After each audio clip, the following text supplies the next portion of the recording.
In Modulate, we talked about the cultural construction of identity, and the focus was on how the axes of identity create distinctions between people. This utilizes an us versus them construct, which actually allows us to rank people and create systems of hierarchy. We can see then that identity is connected to political systems. And positions of power can change. In Anka, we can see an example of a social structure in which everyone has relatively equal access to food and material resources. What's different is respect and prestige that different people within the community have. At the time of Anka, the hierarchy is changing. His position is not guaranteed, not for life, and he doesn't have a lot of coercive power like you would see in a Western-style state or political leader. This was in the 1970s, and his material superior status is really just temporary.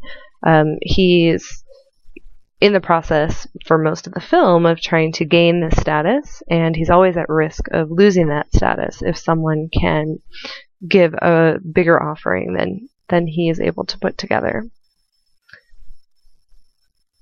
So what we can see and begin to talk about is different types of inequality that are related to social hierarchy. So on the one hand, you have economic inequality, which I've included this definition here, involves differential access to material resources.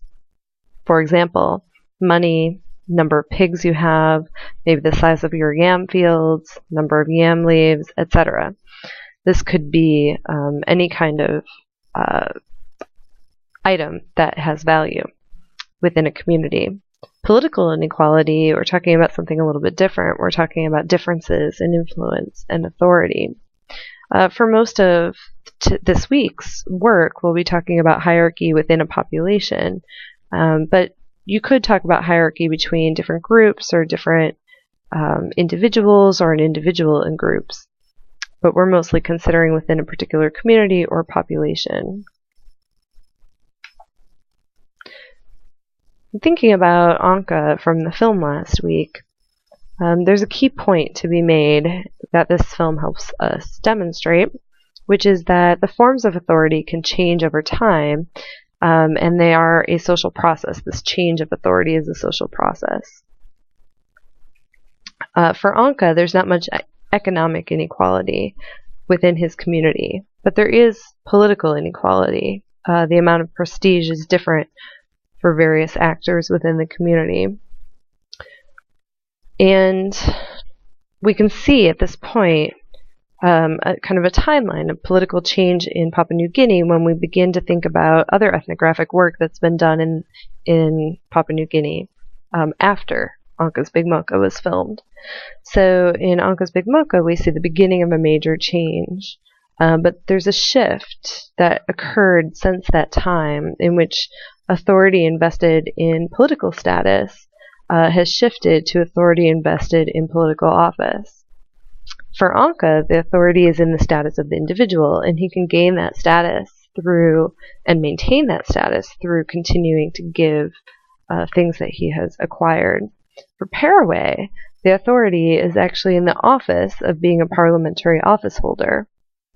So, if you recall, Paraway makes these trips back from the parliament in order to participate in the Maka. So there's this parliamentary system that is beginning to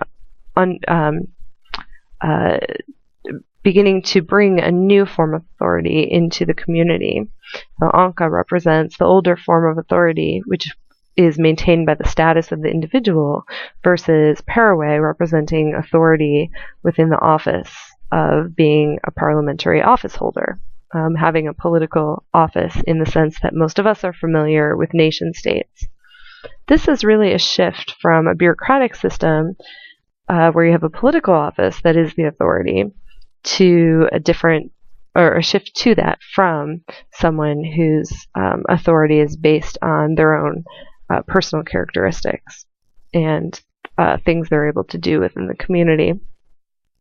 Anka shows us the beginning of this shift, which we can see represented by these two different figures. a lot of Anka, what he wants to be doing and what he's involved in is accruing social capital. Social capital is resources available because of one's relationships of reciprocity. This was discussed in another chapter of our book regarding different types of capital, but it's really, we can think of it in terms of being the result of relationships of reciprocity. You give something to someone else, and then that person is obligated to you, and you can draw on that network as needed. So Anka is trying to gain more social capital than any other big man. But he's also an example of social poetics, because people within these different structures and situations have the ability to be creative and to adjust as they see fit to try to accomplish their goals. So social poetics is the manipulation of the form of an expressive action in order to change its meaning. I believe we talked about this previously when we talked about social change. I talked about how the Velvet Underground were able to come along and completely change what people thought was even possible in pop music. This is an example of social poetics because they took an expressive form of action, music, and they manipulated it in such a way that it actually changed its meaning. We can see Anka doing this kind of manipulation when he sits down in the road in order to stop the conflict with the other tribe. He's innovative within the system. He's not really doing anything revolutionary, and he's not trying to change the system, but in looking at the form and figuring out what is possible, he's able to accomplish a goal of trying to stop this conflict from escalating even further by sitting down in the road. So this is social poetics. Gayworts and Arrington are anthropologists who wrote this book called Emerging Class in Papua New Guinea, The Telling of Difference, which was published in 1999, but chronicles, I think, several years before that. They looked at Papua New Guinea and saw how there was an important shift occurring in the community.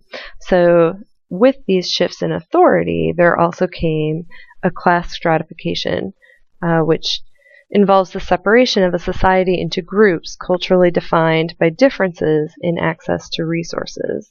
This is really important, and I forgot to include it on the slide, so I will definitely include it on your sheet. So Gayworts and Arrington were really interested in how this class stratification emerges. And they documented in this book how you have this emerging middle class who participates in all these different activities that are new. For example, they talk about golf becoming a new thing that people are really into, especially the middle class is really into. And once you have this middle class becoming established as an identity, everyone else is defined as poor in relation to that. And this changes how people conceive of each other. So not only is it that everyone else is defined as poor, but we get the sense that they're defined as less than. They chronicle an example of a golfer who has now become middle class. So now there's this distinction between this golfer and other Papua New Guineans who are in the community. This guy is a golfer. He has entered this middle class. He's somehow different than the others. And he snaps at a caddy who is someone who's now been defined as poor within the community and somehow less than. And he snaps his fingers to get the caddy to do what he wants him to do. And Gayworts and Arrington were witnessing this, and they could see unfolding before them how this emergence of class stratification contributed to these different identities in which one group is defined as what is valued, and the other group is defined as less than in some way. They also noticed a number of other types of changes that were occurring as this shift happened. For example, kin relationships changed. So instead of people wanting to put their money back with their immediate or with their communities, they were actually keeping it within their immediate families instead of giving it away to their more extended kin and their communities. And also people were returning less and less frequently to their villages for their family members' rites of passage. Instead, they would use newspaper ads to demonstrate their social connections. So if you think of Anka, Paraway is coming back and forth from the parliament to the village in order to participate in this manka, and it's not always ready, and he's, waiting and waiting for everything to be ready, and in the end, if you recall, he finally leaves and takes the truck that's part of the manka, and goes back to the parliament. So these kinds of obligations conflict with village life in such a way that people's kin relationships were changed. Gaywerts and Arrington also saw a shift in the role of consumption. They saw a much more increased focus on consumption, people trying to acquire Western goods, such as watches and other types of things. And suddenly what you own gives you the status instead of what you can give away. And one of the other major things that's different is that money is now a necessity, whereas in the past, when we looked at Anka, we could see that everybody within the village had enough to eat, had a roof over their head, etc. In these 20 years after Anka, with this new emergence of class stratification, money was now a necessity. Without it, you lived in slums instead of living in a hut just like anybody else in your village. One of the biggest things that comes out of all of this, which Gaywerts and Arrington could actually observe, was the moral judgments that came along with dividing people into us and them along class stratification lines. There's a new standard of moral and social worth in which the poor had qualities such as lack of focus, laziness, or lack of preparedness. The ruling class of Papua New Guinea had really absorbed this popular myth that those in positions of power were there because they deserved it, and the poor were there because they were lazy. There's another example of this guy named Michael in Papua New Guinea who helped pay for a motor for a boat for another man, actually a politician. And that politician promised that when he was elected, he would return and pay Michael back, and then some. This is the old system, right? You give something, and then someone returns to you and gives you something of even greater value. So Michael's thinking in this old way, and is completely surprised when the politician never comes back on his word. In the old system, if someone did not return and pay back what they owed, they would be considered rubbish. This would be an extremely important aspect of their personality and the way people thought of them. But in this new system, a politician not coming back and not following through on their word is no longer a reflection on their character. Instead, in fact, I believe the politician gets elected and never returns to Michael's community. So within all of this, you see moral judgments, and you see people getting trapped between old ways and new ways, and expectations that they have regarding how things are going to go. Michael doesn't understand the new system. He still sees social relationships and who you are being about moral obligations to others, instead of being about conspicuous consumption, and the changes are kind of passing him by. He doesn't quite know what to do, and Gaywerts and Arrington chronicle this. So this case where we look at the shifts in Papua New Guinea from the earlier Anka film, which we saw, to Gaywerts and Arrington's ethnographic information, which you can follow up more on if you want to look into the book. This case actually really shows us some of the questions that are raised by issues of social hierarchy. We ask, how do these inequalities get established over time? In our chapter of the textbook, we can see how income inequality in the U.S. has increased over the last 4 decades. Robbins clearly lays this out with various charts and statistics. But how do these inequalities become a part of our cultural system? And what is actually driving the shift we see in Papua New Guinea and all over the globe? How do we get from no centralized authority to an institutionalized system with the legitimate use of force? And how does inequality become accepted as part of our culture? These are some of the great questions of modernity, and several different theorists have presented answers, theories, by way of presenting an answer to these kinds of questions. So Weber is the first person we're going to talk about. It's pronounced Weber because he's German. That's the German pronunciation. Max Weber is a German political economist and social theorist. He's passed away. He is one of the 3 founding fathers of modern sociology, and he's impacted most areas of the social sciences, including anthropology. He's very famous for the Protestant ethic and the spirit of capitalism, which, if you continue in anthropology, I'm sure you will read at some point. So Weber looks at history as a series of revolutions, and this is actually similar to Marx, which I'll be talking about in the next presentation. But Weber has a difference. He's looking broader. He's looking at art, aesthetics, religion, all these different domains of social life, which he believes operate according to their own internal structure. Because of this kinds of politics involving the internal structure, each domain has its distinctive features that involve its change over time. So all of these institutions are operating according to their own internal logics, and you have to look at all of these. He wasn't willing to narrow down to just one area of social life. So this is one of the ways he's different from Marx. And Weber was really interested in this idea of rationalization. So he's looking at all these changes all around him and noticing that there was this system of rationalization taking place. So rationalization, we have our everyday uses of this term, but he's talking about it in a little bit different way.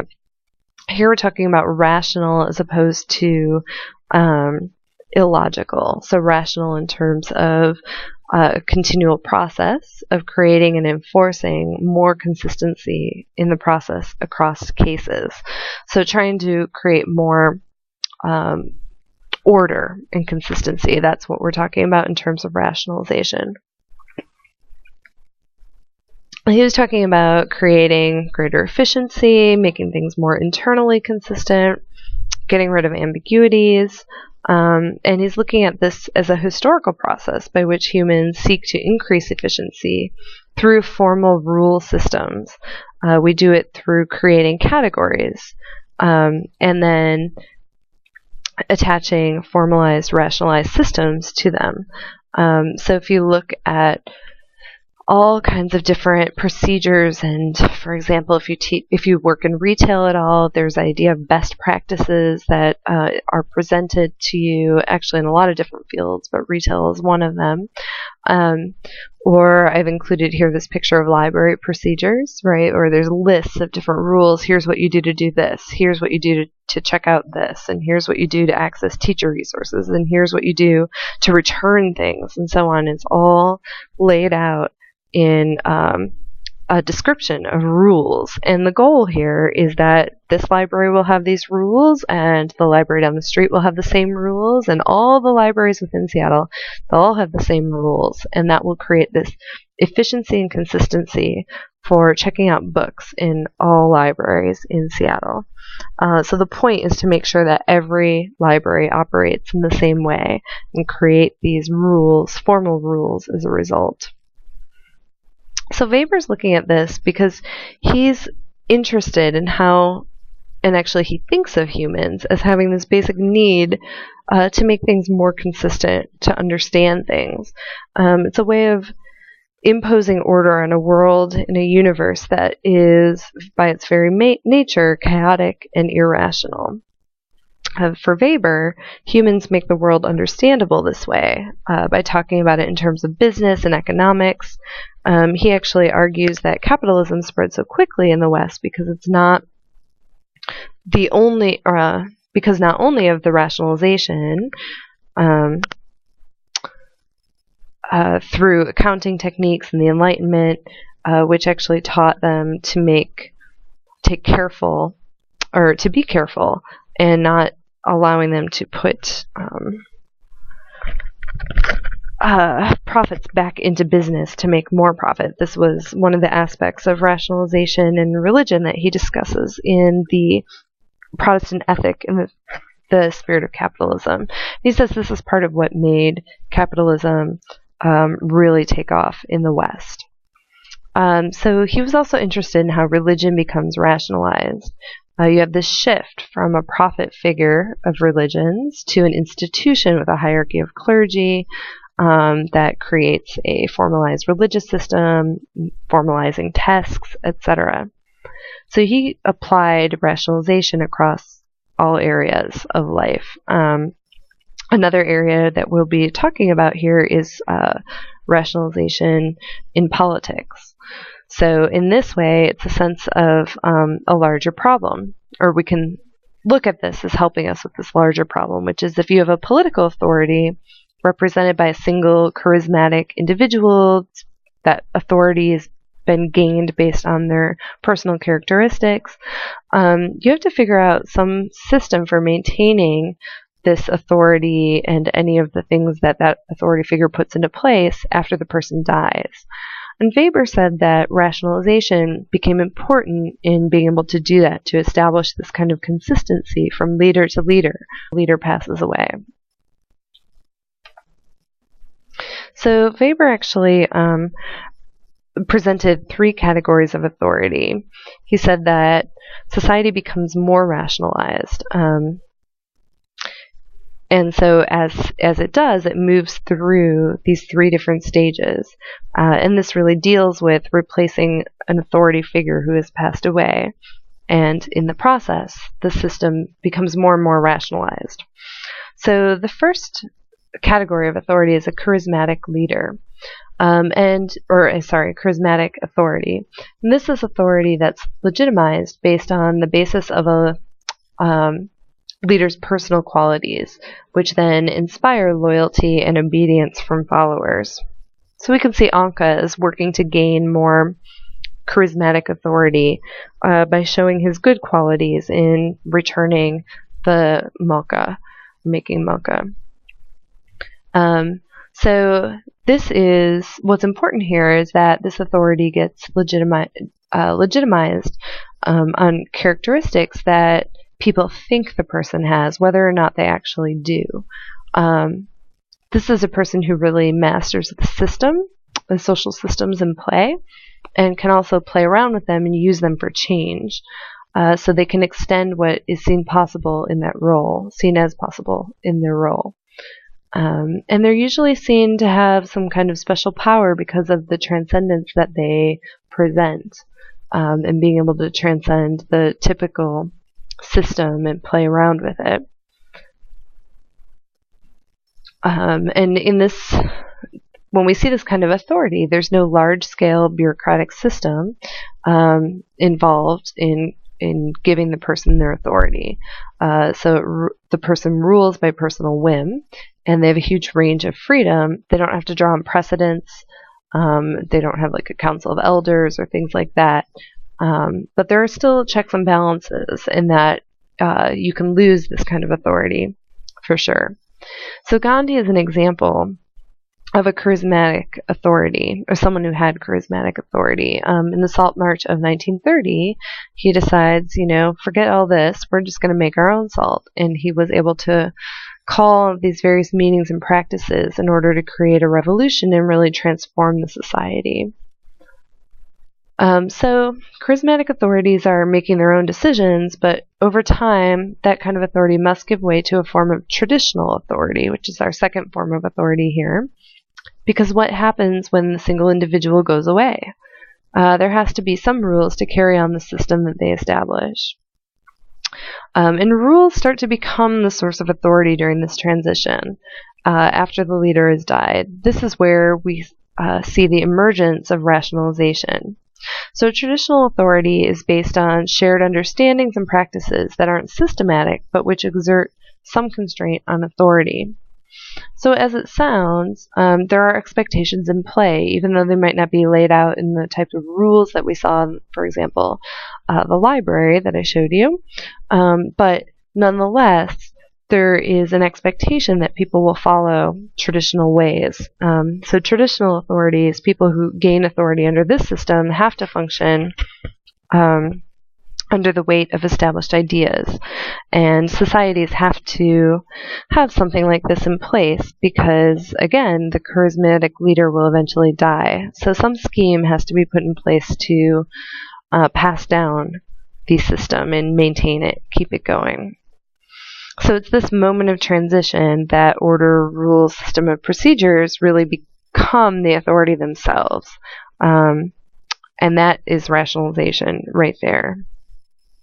In traditional authority, there's still a lot of authority that is given to the whim of the leaders.